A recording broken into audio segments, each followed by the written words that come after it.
day, good morning, good evening, good afternoon, whatever time you are in. Let us know below in the comments. For those who are following along with this real estate study guide, we are on Section 4, Unit 2, which is the duties to clients and customers. So our first lesson is customer versus client. Then we will go into fiduciary duties. I don't know what the old car means, but okay. Duties that are owed to the customers and non-duties of licensees. So this is what's we got 4 lessons. I think we will do 4 separate videos. We'll see how that goes. And then we'll have our unit exam. So if you're following along, that's where we're at.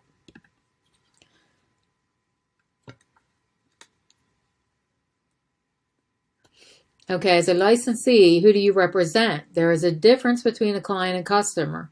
What is a fiduciary and what are the fiduciary duties? You'll get answers to these questions and more. Let's recall the licensee's duty to both the client and customer. You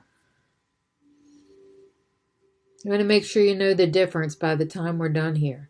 The difference between a customer and a client, it involves representation. We had like a unit exam on this my last lesson, which I don't know why we were having an exam question before we even talked about it. But anyway, the duties that are owed to each of these. A client is someone that you have an agency agreement with, which we just discussed in our last unit. So if you need to go back and figure out what that is, we just had a whole hour on that. So you go back and look at that. But that's the only beginning of the secret sauce that makes up this special relationship. Okay, let's look at our lesson resource. And again, if you need any of these resources, you can always contact me on my webpage and let me know. Be specific as to what resource you want because we got a lot of videos here. Whom do you represent, a client or a customer? If you have an agency agreement, you have a client.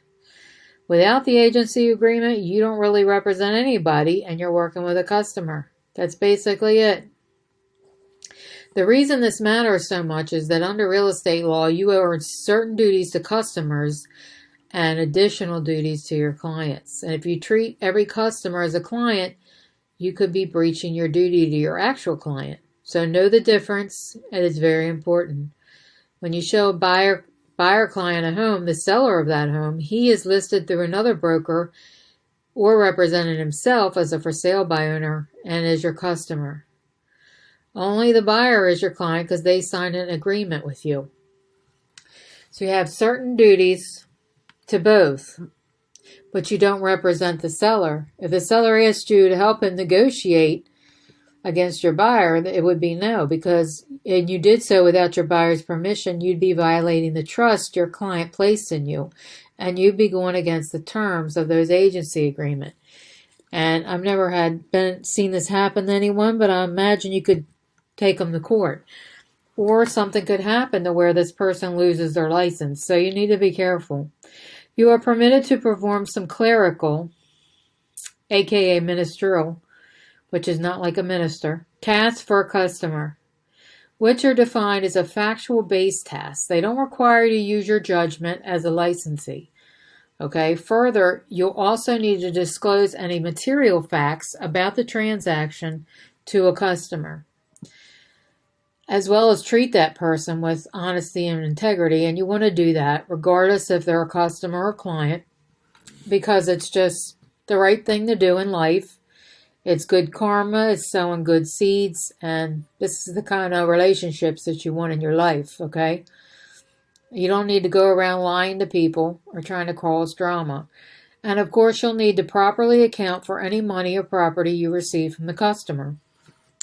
And you don't want to go stealing from customers or clients because you could lose your license, okay? Read the statements regarding the difference. Okay, a real estate licensee works with customers but does not represent them. An agent can only represent a client. This one could be tricky. We'll see if we get that right. All right, you can perform additional duties for customers, like negotiating on their behalf or helping them decide how much to offer, as long as the other party in the transaction isn't your client. And I want to say no on that because we don't negotiate for customers. Negotiate for clients. Let's see if we got it right. We got them all right. Oh, which is, you need to take a picture of that because that rarely happens for me. Okay, here you go. Take your screenshots.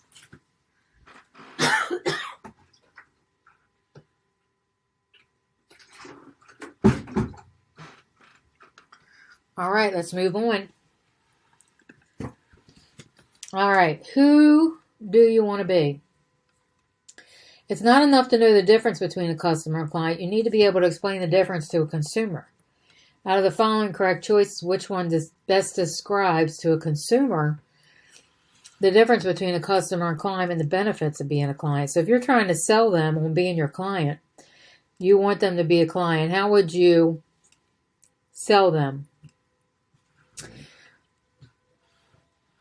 Or do you want me to work for you or with you? This is pretty good. I like that. If you're my customer, I'll work on it. If you're my client, I'll do that more. I represent you, negotiate on your behalf. Okay, so this one sounds better. But this one I like too. Do you want me to work for you or with you? Okay, here we go. Let's see if it's right. Okay, it is right. Okay, yes, out of the three options, this would be the most that tells the difference between what they do, okay? You don't negotiate for a customer. Okay, agents representation. We did a lot on this on the last unit.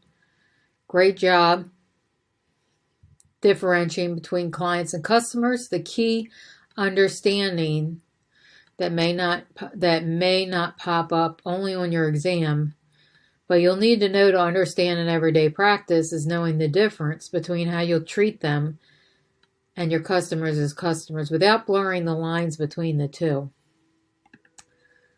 Oh, here we go. I don't. Okay, let's see if we can do the little pictures. Be nice if I can make it bigger. Open a new tab. Let's see. Okay, here we go. So hopefully this will explain it. If you need a visual. If you need a visual here.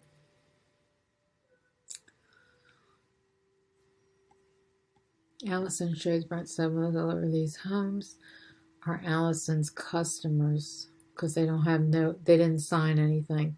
So that's the difference, okay? All right.